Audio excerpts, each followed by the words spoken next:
o'clock, this old world's gonna reel and rock. Saints will tremble and cry for pain, for the Lord's gonna come in his heaven airplane.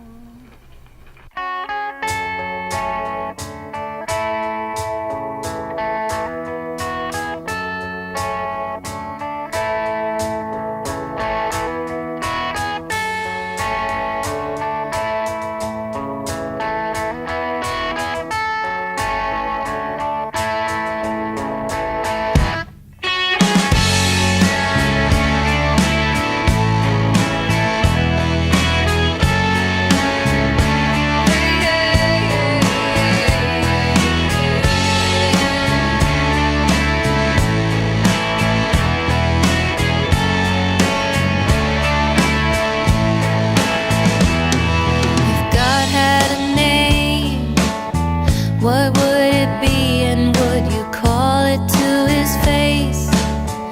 If you were faced with him in all his glory, what would you ask if you had just one question?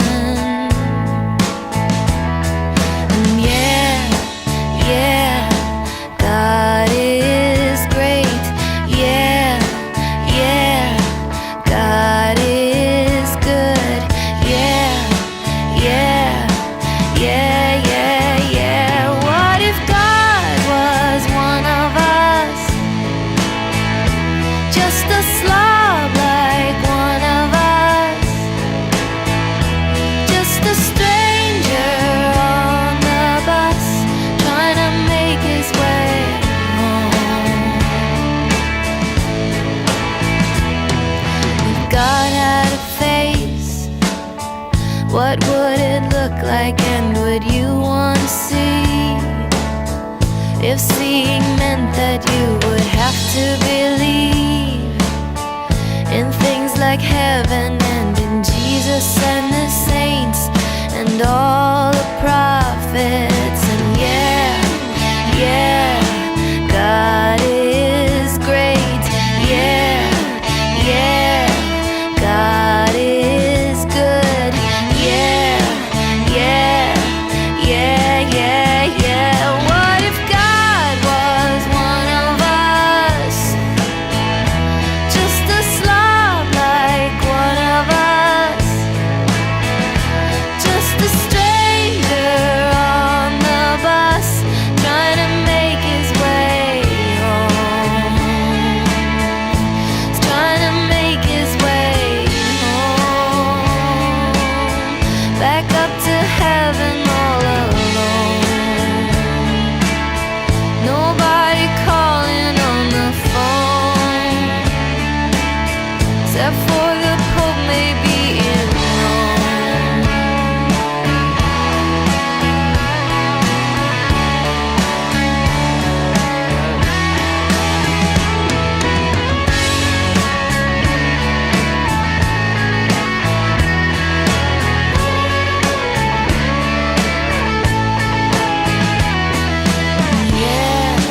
Yeah, God is great. Yeah, God is good. Yeah. What if God was one of us? Just a slob like one of us. Just a stranger on the bus, trying to make his way home. Like a holy rolling stone, back up to heaven all alone. Just trying to make his way home.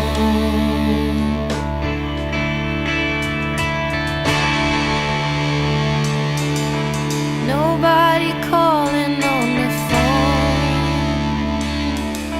except for the Pope maybe in Rome.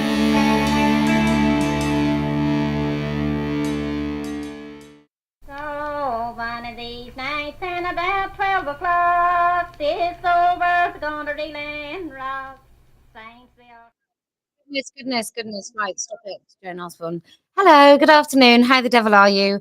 I seem to have forgotten everything. So I'm going to switch over to Twitter, and I think I'm going to have to connect my phone so that we can hear me being linked to Twitter, and I've completely forgotten to do that. So this is why, look, it's not even working. This is what happens to me. I'm gonna have to go out and come back in again, my own space. How great is that for a start? Right, let's do it again, everyone. TERF talk.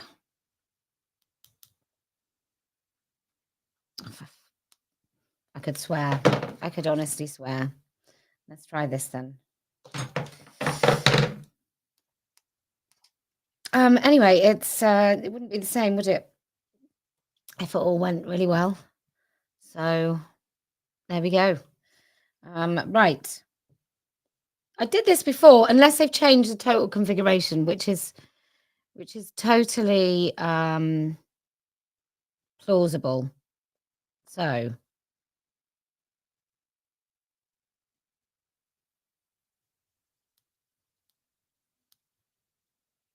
why won't it let me do it?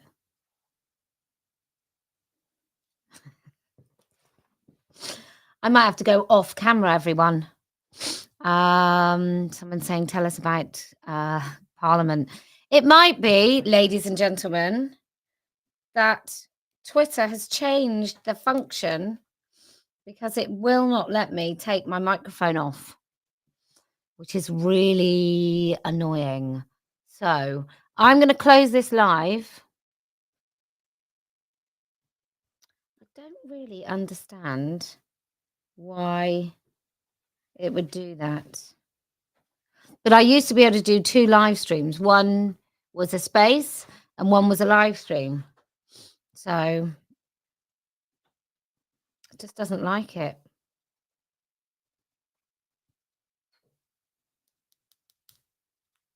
No.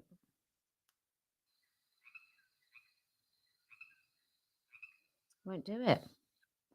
Okay. I shall see you on the other side. We'll do a live stream. We'll do a space. I'll talk to you now though. Like, so I was up in Parliament. Can't discuss it.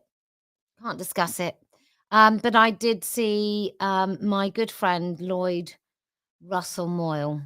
And he looked really, really pleased to see me. In fact, he gave like a very smug kind of grin. I think he was absolutely elated. But I can't talk about anything else yet, but it is exciting. I can tell you to buy your tickets to Amazon. Amazon. I don't know why I said that. Aberdeen. You can buy some tickets to the Amazon, but there won't be a Let Women Speak there. That's this weekend. And it's really annoying because I was managing to do this wonderful, wonderful thing. Let me just see if I've got a link to my. It's very odd. If I take that out, whether it likes the microphone. I'm going to try one more time.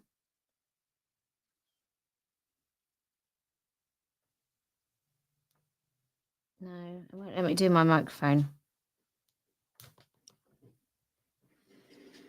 So I wonder if it'll do it on my other phone.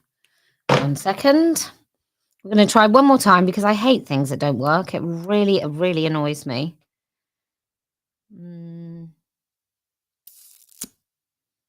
So if we do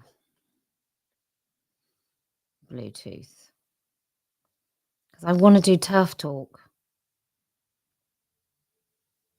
Come on, you git. It'd be nice, wouldn't it, to do TERF talk? And Ali, you can phone in if I'm on a Twitter space, you'll be able to speak, which would be wonderful. So let's try one more time.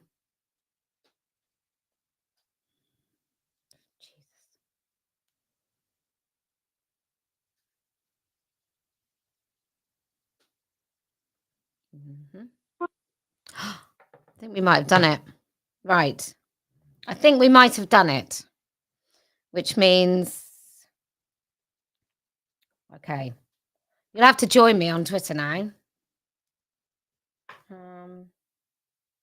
If I do, I'm just going to do a sound effect or something. Right. There we go. Okay.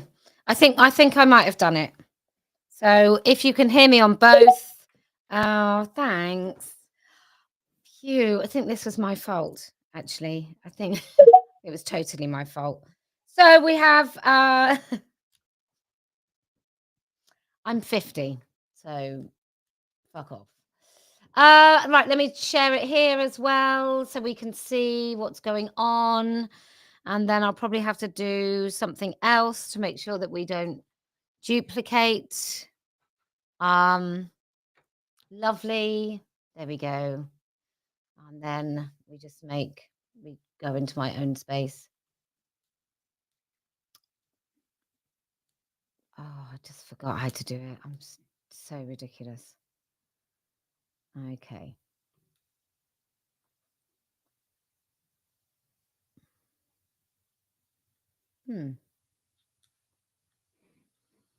There we go. Right. You'll have to put your hand up if you want to speak. Oh, look at that. That was seamless. Just amazing. Totally and utterly. You wouldn't have even known that I had connection issues. It's been a long time. Right. If you would like to speak, and you can, I'm going to co-host you as well. Thank you, Iris. Right. Okay. So this is TERF Talk. It's for older ladies. It's for anyone that wants to speak, actually. I just wondered if we could share some thoughts about the puberty blocker trial, if you've got anything to say about that.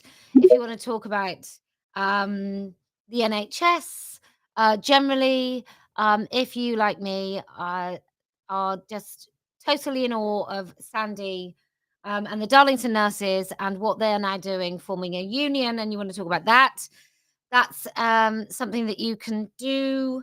But if you also want to talk about the dire situation we're in which the NHS is allowing these men, who they are well aware of, who want to totally obliterate the boundaries and safeguarding of women, then do let me know. I'm pretty sure you must have come across cross-dressing nurses or doctors. It was very interesting. So I was in Parliament the other day, and one thing that I was really just quite shocked about, and I know that this happens. I was in Portcullis House, and you know that this happens everywhere you go, and it doesn't make it any less worrying, I think. And that was the staff at Portcullis House are wearing Progress Pride lanyards. And then some people have the hostage, the yellow badge on. Some people have a Palestine badge on. Some other people have that blooded hands badge. And I just thought, do we not think that in a place where democracy apparently is central to the whole point of the place, could we maybe not have any sides? Like, and I mean any symbols besides maybe you can have a Welsh flag, a Union flag, the Saltaire, or you can have, your country's flag, right? Or you can have the Great British flag, or you can have something to do with the House of Commons or House of Lords lanyards and symbols. And apart from that, I don't really think you should wear anything. No cause, nothing. Not even, there are some causes that are completely apolitical, although they're not, are they? If you wanted to wear an AIDS ribbon or a breast cancer ribbon or any of those things, I think it's about time that we just said no to all of it. Just no. You come to work. It's not your place to be anything at all. You're not an activist. You're an employee who is here to facilitate the democracy that the people of the United Kingdom vote for. And I know that you could wear a pride lanyard, but if you went to the House of Commons and you wanted to wear your adult human female lanyard or your suffragette lanyard with the adult human female on it, I know that you wouldn't be allowed. So it's just about time that we stopped all of this. Your place of work is a place to go and be an employee. And that means also, let me just say, the most active and influential group within Parliament are the LGBT group. And I just think it's ridiculous. It basically says that the whole of Parliament is homophobic or whatever phobic unless they have these special interest groups. And I personally would like to see the end of all special interest groups, including women's special interest groups within the police force or within Parliament. I just think it's about time we stop them all because they eventually lead to no good. Like that, everybody in Parliament should be free to just represent their community and their constituency without any other influence. Right. You are gonna if you wanna come up American TERF. If you would like to speak about what's going on, um, then, please do. I'm hoping that I can be heard. I'm gonna have to just turn myself up a minute. Can I be heard? Possibly. There might be a reason. I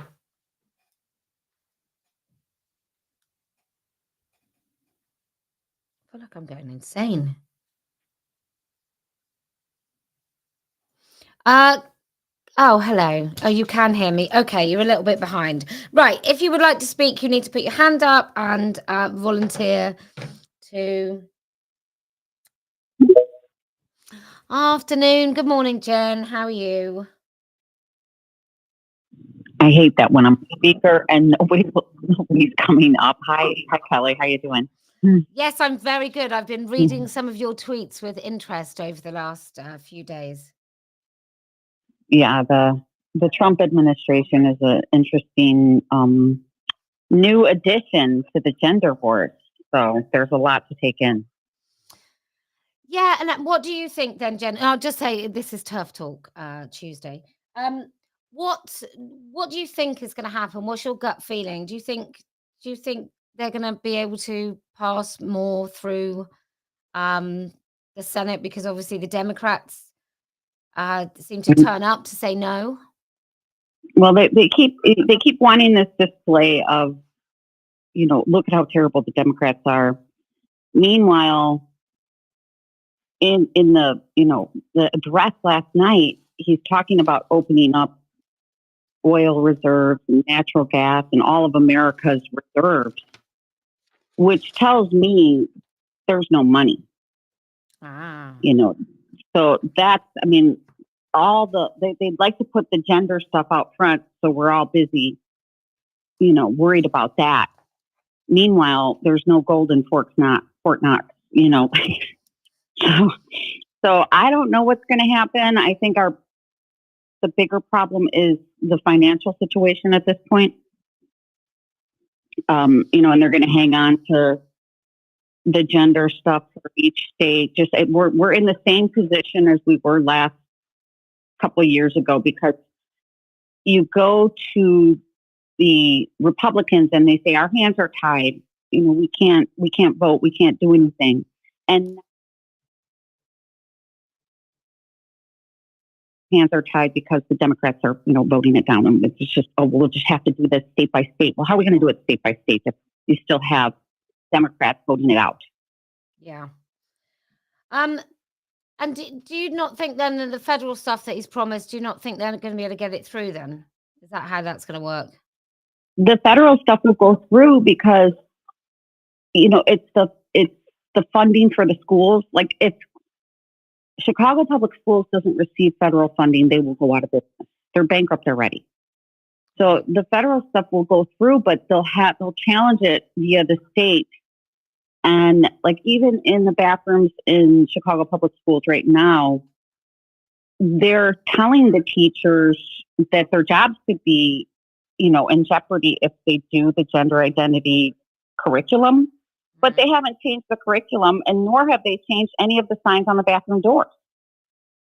Wow. So I don't know how this is going to play out, to be honest. And what did you think of the EO, the executive order? Then were you like, and why weren't you there? That's what I'm saying. Yeah, exactly.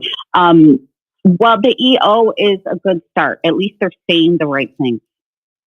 So it's a start, though. We are so far from this being over because they just want to mouth the words, and now we have to force them to take action. So that's where we're at. Well, I saw Tim McBride in a nice pink jacket. So clearly the Democrats have totally, changed their message, and they're fully on board with women now. Do you think they're going to change at all? Were you a Democrat before, Jen? Or are you? I was always an independent, but I was raised in Chicago, which is a predominantly Democratic city. So pretty much everyone I was around was a Democrat, and I probably voted Democrat 50% of the time. Right. But am I a Democrat? No, of course. Now, no way. But wouldn't call myself a Republican either, because I'm very unsure about what they're going to do. Because, taking abortion off the table, and now they have a new cudgel to hit us with. So there's never not a cudgel to hit women with. And the Republicans did that too.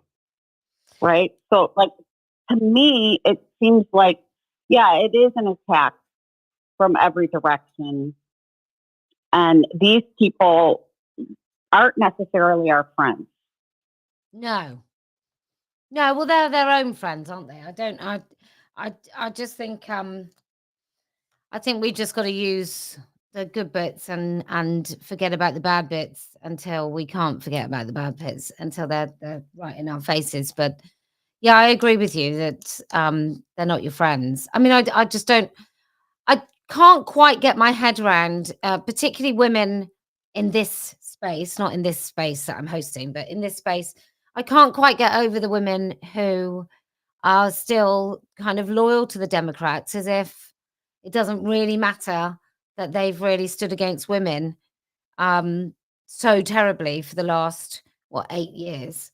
It's some kind of brainwashing. It's insane. Like, you still have these soft lefties mixed in and gender critical, and it's confusing. It confuses the message.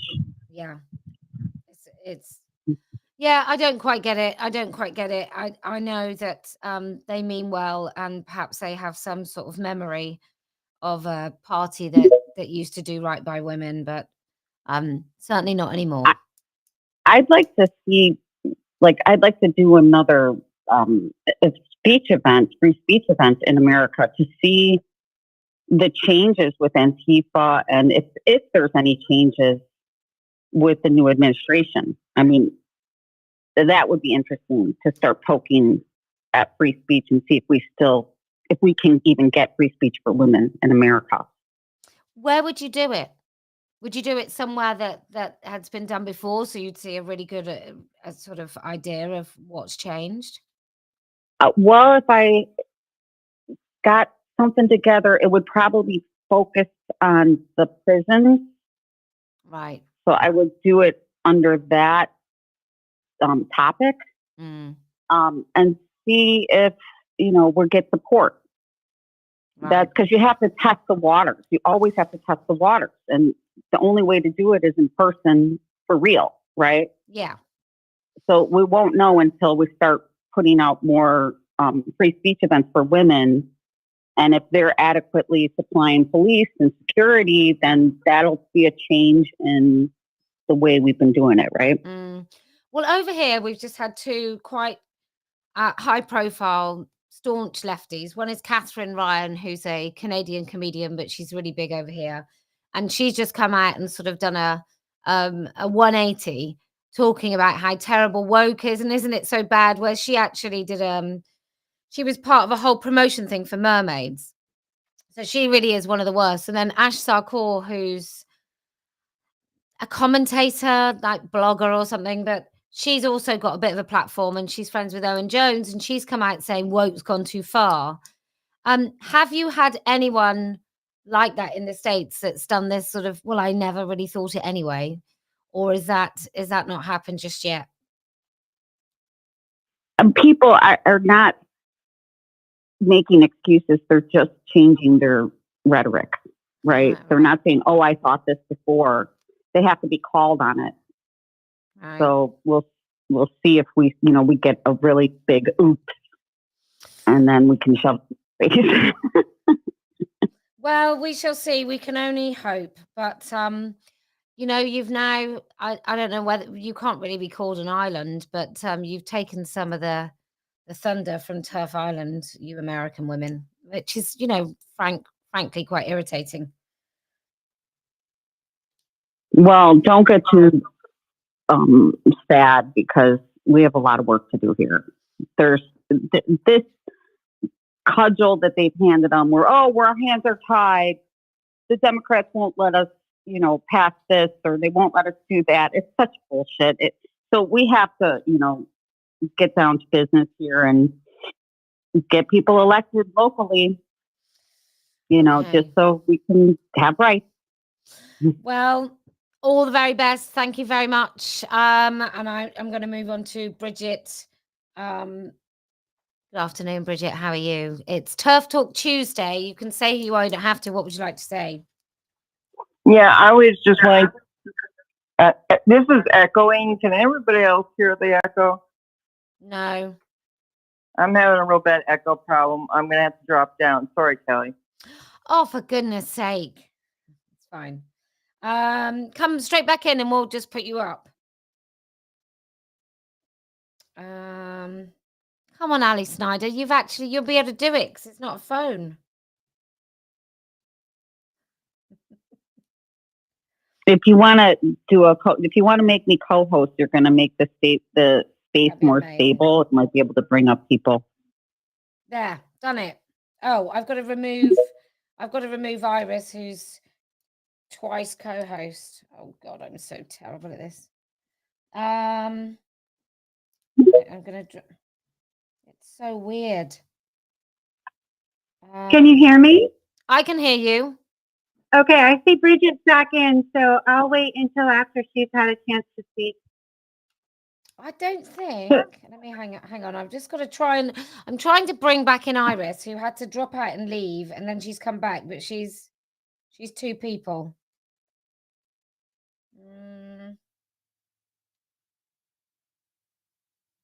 I think I've done it. Iris, have I done it? Bridget, do you want to go ahead? Sure, thanks.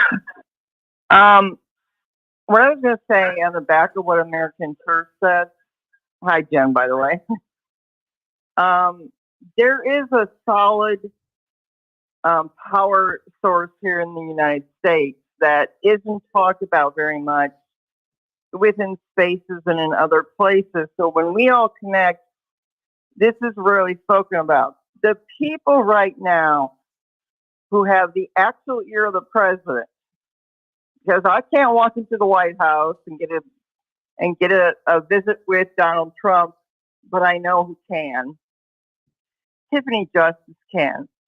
And she is one of the co-founders of Moms for Liberty. And they have banked on power in terms of politics. They teach women around the country. They're 170,000 strong. And they're teaching women to take over school boards and a lot of other things locally. And that's the really good news, because they're strong and it's a big organization. The tough part is they're also aligned with GenSpec and Billboard Chris. And we're going to have to overcome that. Because I understand why the GenSpec, because for the most part, what they're trying to do is find a place for moms and dads who need a resource for their child who is attempting to try to transition. That's why they went with GenSpec, because that was the only source they had. And GenSpec more than made themselves available to them. So you've got, there are things in there that make me happy. I'm glad Erin Friday is a part of that organization because I think she's very solid in her own way.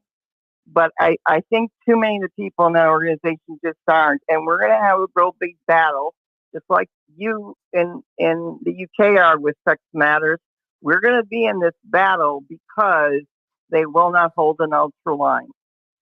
And in fact, I've seen Nancy Mace tag in people like Moms for Liberty, which is great. I think they're a great organization. And I think they did fabulous work that people didn't even hear about. When everybody was saying nothing was happening in America, they were growing a huge organization, a network of moms and dads and grandmothers and uncles and people who they were scared to death their kids were going to get caught up in the cult. That's who they got, and they've grown stronger as a part of it. And she absolutely can get in to see the President of the United States. They know who she is on site. She has real power in terms of what she can do here. But again, they're not in the ultra bandwagon, and they're far more about the kids than they are about women's rights.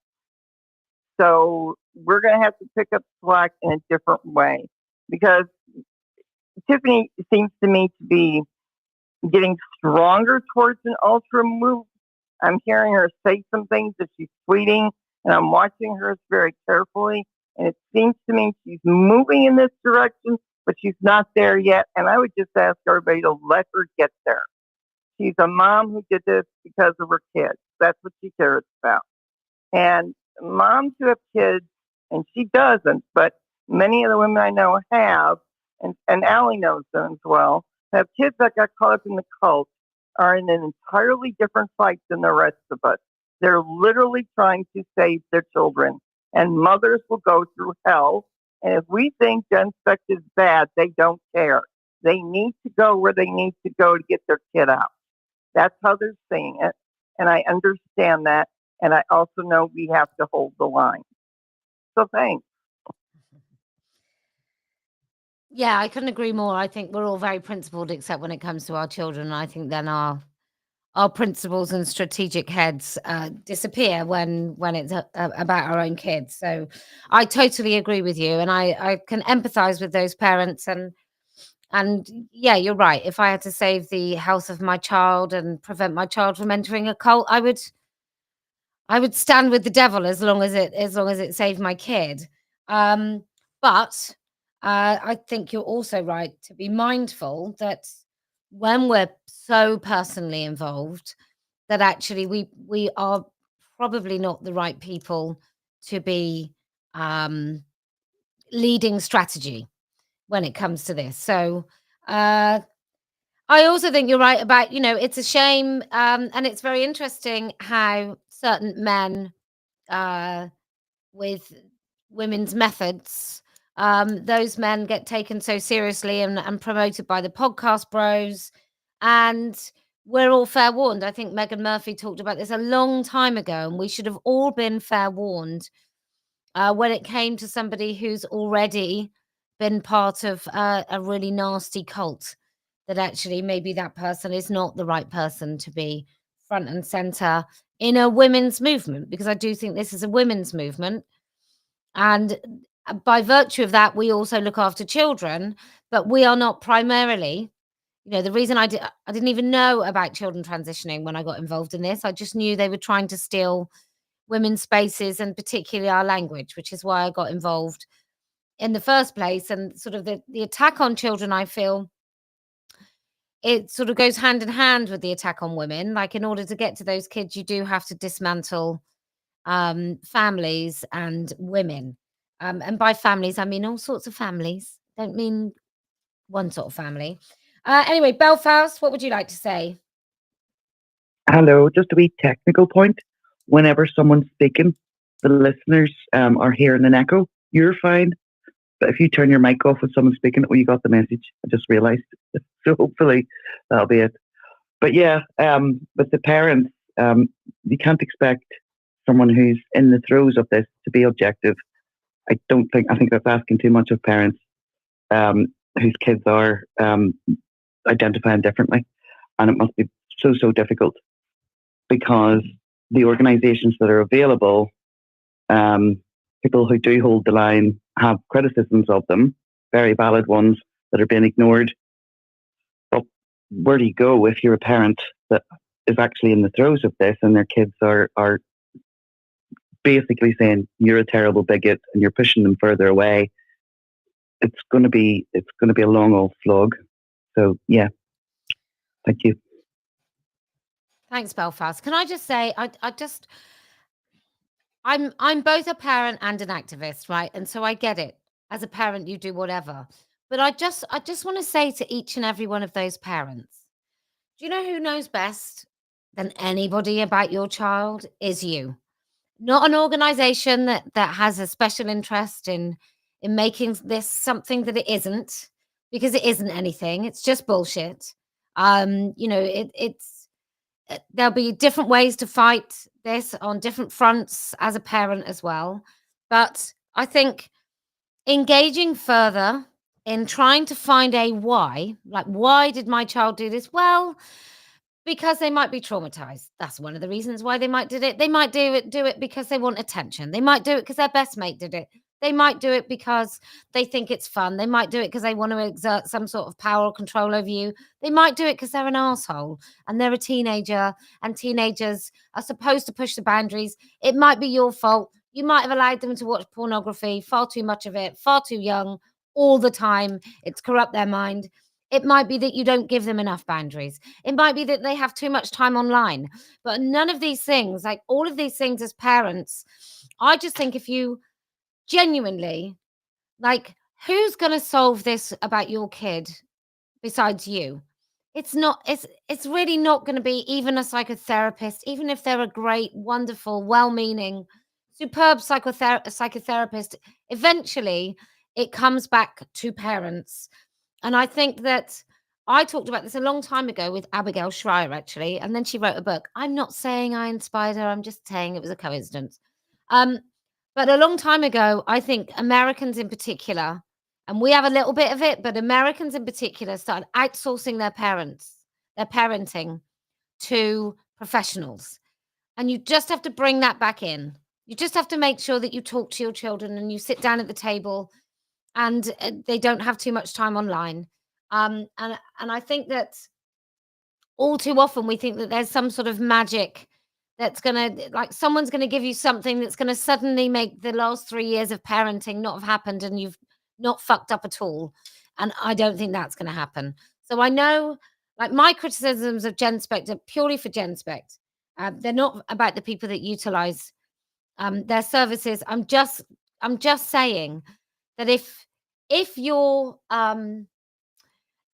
response to your child being in distress is to look for someone else to tell you how to deal with it, I would wager that maybe that has got some part to play in why your child's distressed. Ali Snyder. Thanks, boss. I love all these awesome comments, and it just reminds me of the power of this movement and Let Women Speak, and bringing together all these different perspectives, but particularly the power of the ultra, the people who just know reality and are willing to hold that line. And, listening to the feedback, I want to echo everything Bridget said, and Jennifer, and I just, we do have an untapped power source, although other people are tapping it, like what Bridget said with the Moms for Liberty. And it's a great movement. It's a great organization. So I do think there's a lot there.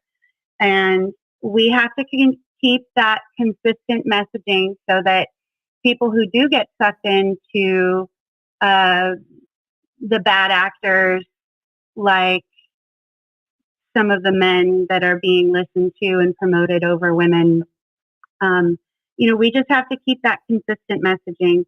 As far as alternatives to organizations for parents who are caught in the throes of this, again, I'm just going to come back to Let Women Speak and the incredible platform and the incredible women that have been amplified over the last several years. There are a lot of stories that have been shared in Let Women Speak events and Boss on your YouTube live streams.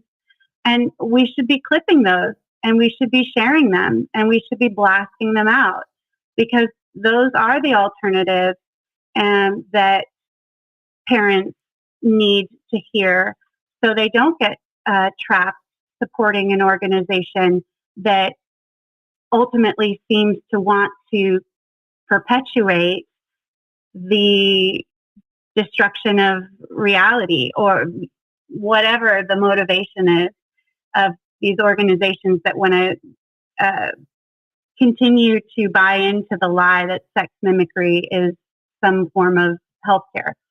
So I just think it's worth, revisiting some of those fantastic speeches from Let Women Speak and focusing on those parents and their experiences. Because just like you said, Kellie-Jay, their parents know what's best.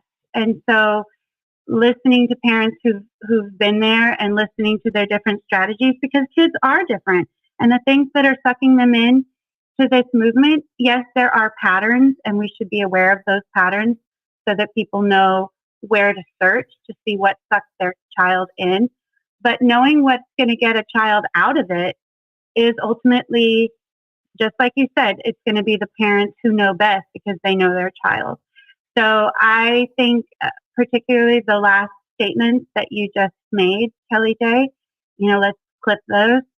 Have Selene, the real tech whiz behind the show, get her to clip those and blast those out and share them with parents that are struggling with this or that you think their kids might be on the precipice of getting sucked in so that parents can avoid these pitfalls before they even happen. And I think that's all I've got to say for now, but thank you all. Yeah, I think, look. And get some stickers. Get some stickers. They're effective.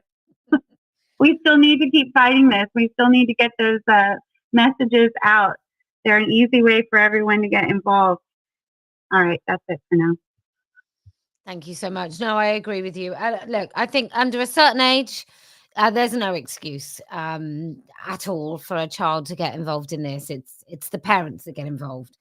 But after a certain age, I just think the parents that I've spoken to that have had the most success have just basically used the word no and meant it and said, I'm not going to go along with this and it's nonsense. And they've talked to their child because, look, it's a shock. Sometimes that child goes away, comes back, and all of a sudden she wants to be non-binary or she wants to bind her breasts or she wants to be called by a boy's name and it will be a real fast thing. And I just think if they can get sucked in really fast, then you can get them out of it really fast. And I think any at all bending the knee to the cult that your child brings home and into your house is a total mistake. From everybody I've ever talked to who's got their child out of it, they've really, the one thing they haven't done is get involved. They haven't got involved at all in kind of the pronouns. They haven't got involved in the language. And they've just stuck to their guns. So anyway, that's my one piece of advice from anybody that's ever got their child out of this crap. Jen, American TERF. I totally agree with, parents being the authority and realizing that there's a weakness in them. There's a weakness in them that allowed for their kid to be online for so long. Because it's really, this is predators hunting children online. And so if your kid is saying they're trans, then that is a signal, not that they're trans, that they're, because there's no such thing as trans, but that they've been saturated in pornography, multiple paraphilia exposure over and over and over. And it's subverting the parent's authority. And the kids that are doing it, the parents have been subverted already. Yeah. Because no parent is going to watch a kid go down this trail and not be aware that, hey, maybe it's the computer. Maybe I should take away the phone. Right? And they're running around. I've been in so many spaces where people will come up and we'll talk about all the different bad things the medical people are doing. And then someone will come up whose kid is mixed up in it. And the first thing they'll say to them is, get them in therapy. And I'm thinking, what? Yeah. We just talked about how these therapists are basically, putting these kids on escalators, and getting them surgeries for like 3 hours. And you're suggesting to this person they should go to these people? I mean, they have a lot of work to do. And places like GenSpec where they don't hold the line, where we have to have Ultra and AGP Gate happen, are inappropriate. They're not good enough. I'm not going to back an organization that I don't believe has integrity. So I don't think it's good for any parents to go there. I know they need a place to go. Start a place. Start a place to go that doesn't have, Phil Illy as, it's, oh God. Yeah, start a new place. You don't need these people. This is what they want you to believe. They want this medicalized. They want it. And those people are so trapped in these diagnoses. That's why I came up with MPE and MPA, because I was like, I don't even think we can get them out of the brainwashing unless we use their somewhat of a, medium language with them. But like what they want parents to believe and all of us to believe that it's out of our control. And it's you turn on a faucet, you let porn and paraphilia into your home, turn the faucet on full, and then pretend it like you didn't know how to turn it off. That's the bottom line. So it's like your kids or the internet. What are you going to pick? And people, they don't want to admit that they're addicted too. So they pick therapy, even though they are very suspicious about that. Another unknown territory. When you could go and turn the faucet off. So it's like, I don't know what the answer is with the parents, but maybe getting together and, once they hear an organization has any, what's the word they use with you? Like, got the not pedophile. I forget the word, but any bad reputation is forming around an organization. Get out. Go form another one. This is what we have to do. We cannot trust the medical field right now. I don't know when we will be able to. So you have to do this yourselves. That's what I wanted to come in on. But yeah, thanks for listening. Thank you so much. I remember years ago we did a talk at the House of Lords called First Do No Harm. And we had Michael Laidlaw. We had a lady from the Kelsey Coalition, which was one of the first sort of parent organizations in the US talking about it. We had Stephanie Davis-Arai, Marcus Evans, who'd worked at the Tavistock. Dr. David Bell was in the audience, and Sue Evans, and Richard Bing was one of the, Dr. Richard Bing was he is a professor of general practice. And one of the things he said is that all that needs to happen when you go and see a medic with your son or daughter, and they think that they're the opposite sex, is the doctor needs to say, oh yeah, that's quite normal. Yeah, that's quite normal. They'll grow out of it. It won't last. That's it.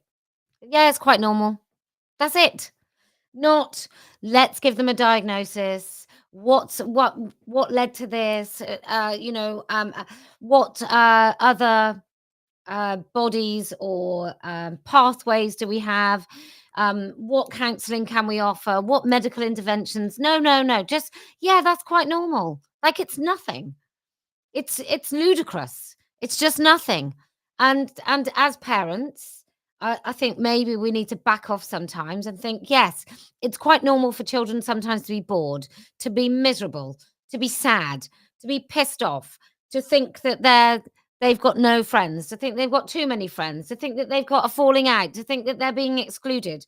All of those things are perfectly normal, and you just have to be a soft place for your kids to land, but you can't solve everything. And actually, maybe we're not supposed to solve everything.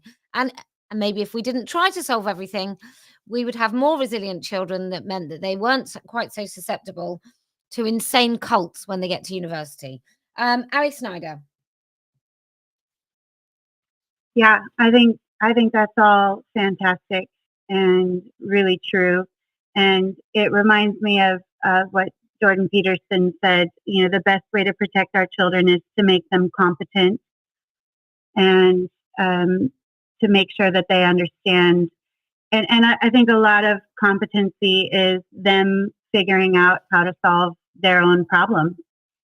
And, you know, you giving them the love and support while they do that. But absolutely. I remember a friend of mine, you know, used to tell me that the word that he would never let people say without pushback is, I'm bored. Because, you know, the pushback he would give is, well, then you're not engaging your brain. So think of something, because nobody's going to solve your boredom for you. And just that simple problem solving for kids and how valuable that is. But I want to get back to something Jennifer said, you know, because we do know what's driving this. We do know that it's porn and predators online. And I would love to hear people's thoughts on, you know, how to bring that subject up. And I know it's probably just a simple thing of like, you know, when people say, well, where is this all coming from? Or I just don't know where, you know, how the world got so crazy all of a sudden. And I always bring up the porn, but, you know, people's eyes get real big and they want to back away from that. And I think a lot of that probably does have to do with adults having their own addiction to porn and it just being a really uncomfortable subject for people to even consider. And so I'd love to hear, you know, from other people who are out there having real life conversations with people, you know, how do we bring that subject up and how do we tackle that subject? Because it is so insidious. It's so powerful. So many people are addicted to it. And it's the root of so many of our society's problems. So I just want to hear what other people might be experiencing when they try to bring that subject up, or strategies for, you know, how to really tackle it. And yeah, I'd like to hear from other people on that if anyone has any feedback. I spoke to a woman quite a few years ago who was a mother of a son, and she said that during lockdown he'd sort of disappeared into his room at 13, and when he sort of came out, he thought he was a woman. He wanted to be a woman, wanted to be a girl. And the reason he wanted to be a girl is he was really turned on by lesbian porn and wanted to be a lesbian. And it was at that point, I think he was like 14, 15 when I spoke to her, that I asked her if she knew what autogynephilia was. Because I don't think it had even occurred to her. I just think it's quite odd that even if you didn't think porn was really harmful, why you would think that, you know, we know the power of advertising. We know why we buy Coca-Cola, for example. So to think for a minute that pornography wouldn't be able to shape a young mind is quite insane. Weza. Yeah, hi Kellie-Jay. Thanks for bringing me up, and I hope people don't mind to hear a male voice on here. It's a bit late now, isn't it? It's a bit late, Weza, so you carry on. Yeah, just going back to what Ali was saying about porn being a massive driver of this whole thing. I'm sure most women on here would know and understand that. But I'd like just to address this question to the men, and the men who are actually trans allies, because these men are not getting called out enough, because, you know, women are getting bogged down in logical arguments, basically saying, oh, trans women aren't women and all this sort of thing. But the bottom line is, the motivations of these men who are trans allies is that basically they've just admitted that they're deviants first and foremost. And any straight man who is a trans ally needs to be called out for being a tranny chaser. It's as simple as that. They are not doing it out of empathy or kindness. They are doing it because they are sexually attracted to men in ladyface. And they will say trans women are women because they do not want to admit to themselves that they are lusting after men in women's face. And it's as simple as that. And for the gay men who are supporting trans or the trans allies, they are basically just women haters. And you can bet your bottom dollar they love drag. So those are the two categories as I see it. So any man who's basically saying, yeah, trans women are women, I'm an ally, and all this sort of nonsense, they are deviants and they either fit into one of those two categories. And they need to be called out and exposed because rather than them saying, oh, you're a bigot and you're a Nazi and all this kind of stuff, just turn it back on them. Why are you attracted to trans women if they're straight? And if it's a gay man, they obviously hate women and they love drag. And they should be questioned that. And especially also the woke bros who are trying to rationalise it as well. They fall into that category. They have probably a sexual interest in trans women as well, and they are just trying to rationalise their own interest also. And just one last point as well. I was in a space a few days ago, and on my laptop, for some particular reason, there's a listing where you get like what's trending and so on. And there's a space related to trans or trannies or whatever. And I clicked on it, and there's a space teeming with trans porn creators. And obviously I didn't stay in there for that long. But I came out, and then once the space closed, you could see a whole list of these trans porn creators. And most of them had several 100,000 followers. Now, who are those followers?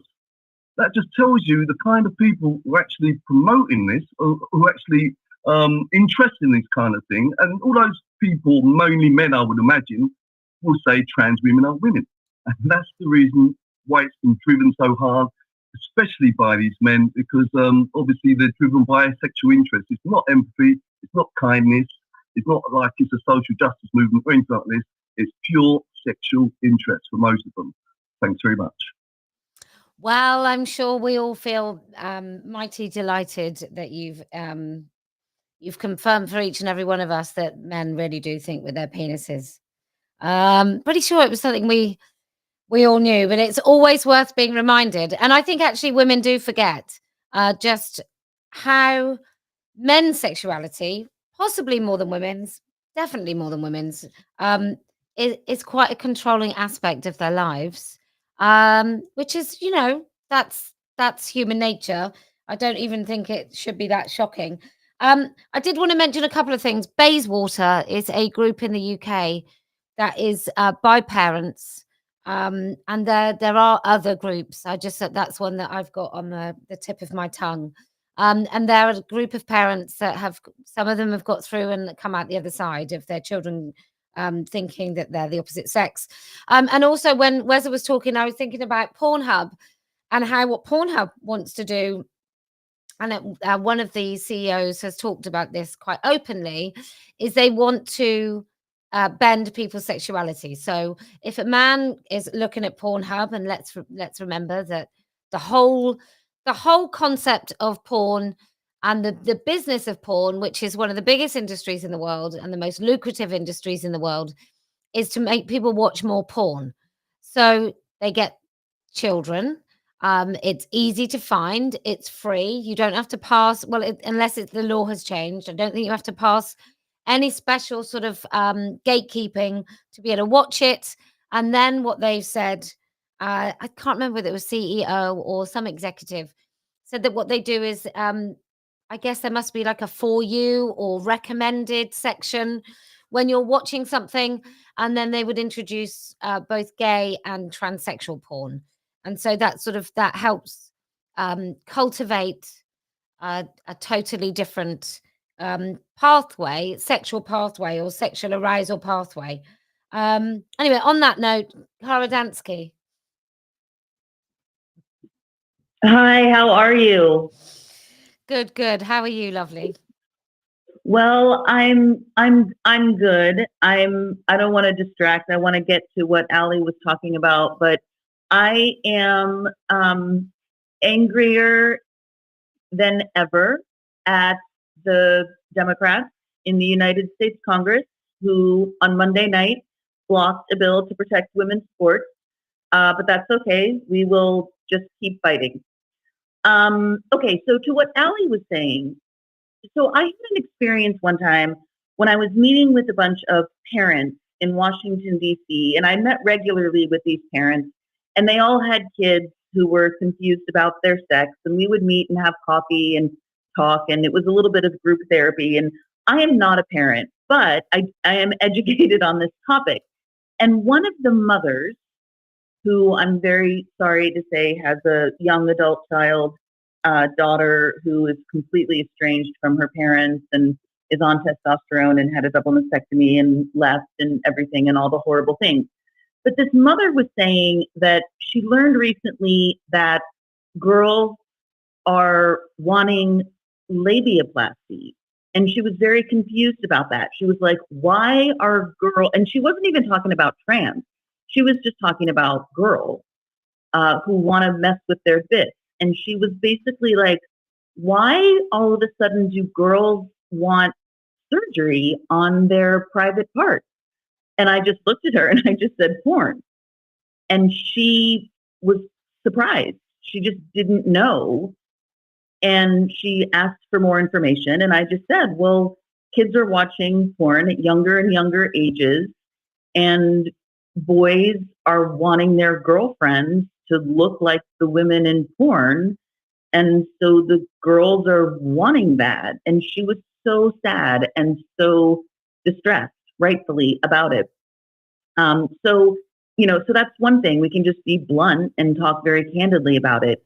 But then related to that, and this is more of a question, which is that, as I just said, I am not a parent. I have a very good friend going back to our young adulthood, and she has 2 young adult daughters. And this friend and I are close enough that I've been able to talk very candidly with her about, so-called trans and blah, blah, blah. And so I've peak transed her, and so that's really good.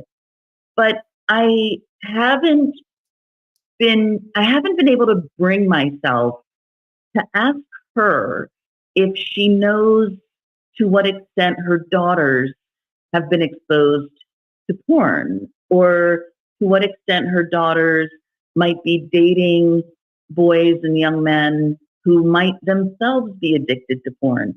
It's just a little bit awkward, specifically as a non-parent, right? Like, I am in no position to tell her how to parent. I am in no position to, tell her that she needs to police her children's phones. I mean, her daughters are now young adults, but I don't know. It's really sticky. And maybe I'm just being weak. Maybe I'm just being a coward. I don't know. I am very open to anyone's input on how non-parents can talk to actual parents about this very delicate subject. Thank you. Well, I'm going to say I don't think it's that delicate, actually. I think we could talk quite openly and just say, oh my gosh, I've heard that girls are having prolapsed anuses because boys think it's really normal to have anal sex with heterosexual girls. I think we could talk about that. I talked to a woman who was I reckon she was 45 at the time. And we were talking about body hair, and I was saying that it was weird and it was like prepubescent, that women wanted to get rid of all their body hair, and how it's quite dangerous. And I was talking to someone who was a sexual health doctor, and she'd been saying that she'd seen a rise in sort of bacterial infections because girls were plucking every single hair from their bodies. And my friend said, "Oh, I do it because it's cleaner." I was like, "Well, I don't think it is cleaner, actually, because I think pubic hair, the whole point of it is to clean away urine." So I said, "I don't think it is cleaner." I said, "That's porn." And she's like, No, it's not porn." I said, "That's porn. It's porn.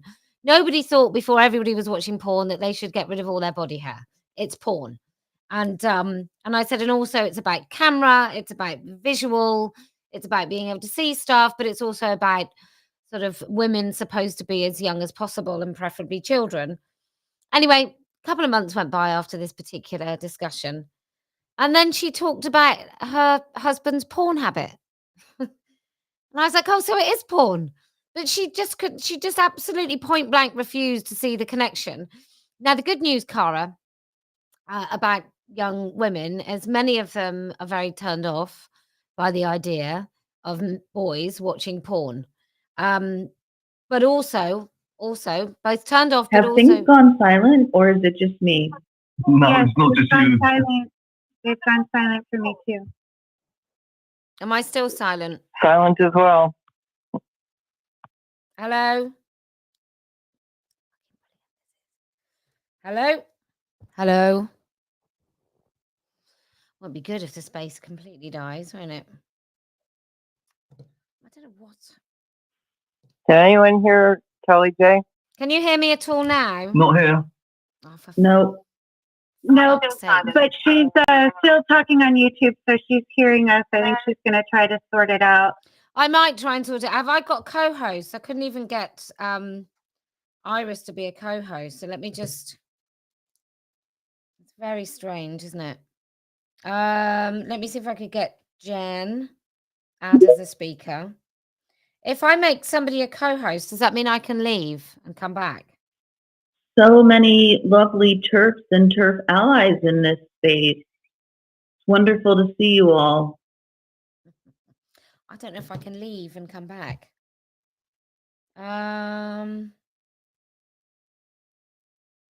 Right, so hopefully Ali can be. Ali, can you say in the chat, if you're listening on YouTube, can you leave? Can I leave if I'm the host? She's asking on YouTube if she makes someone else a co-host, can she leave and come back? Does anyone know? And can they answer here on X so that she can hear us on YouTube? You can't leave. You can't leave and come back. Try to mute the room first, and then if that doesn't work, make someone a co-host, and that co-host can mute the room. And if that doesn't work, you have to basically end the space. Okay, right. Mute everyone. Unmute. Can you hear me now? I hate technology. Hello? I'm not going to be able to do it, am I? I don't think that worked. No. Okay, Ali, I'm going to ask you again then. Could you say to everyone, thank you so much. But I know that if I end the space and retry and I start it again, it will it won't be very full. So I'm going to say thank you to everyone, and we're going to end the space.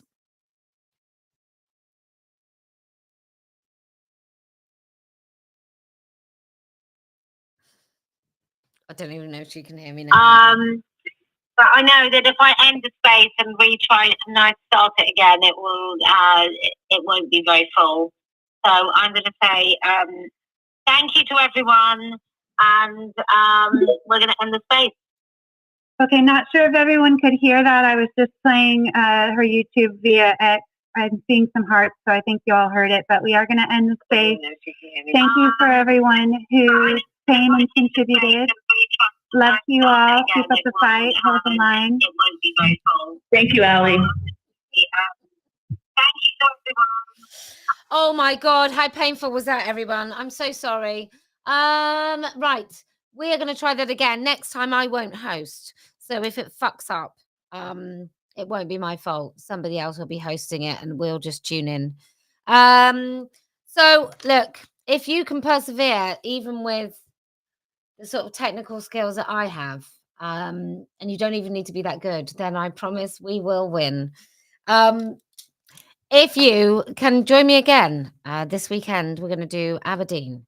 And if you come out and speak, then I promise we will win. And do you know why else we're going to win? Because I never lose. Maybe the face I can't forget, the trace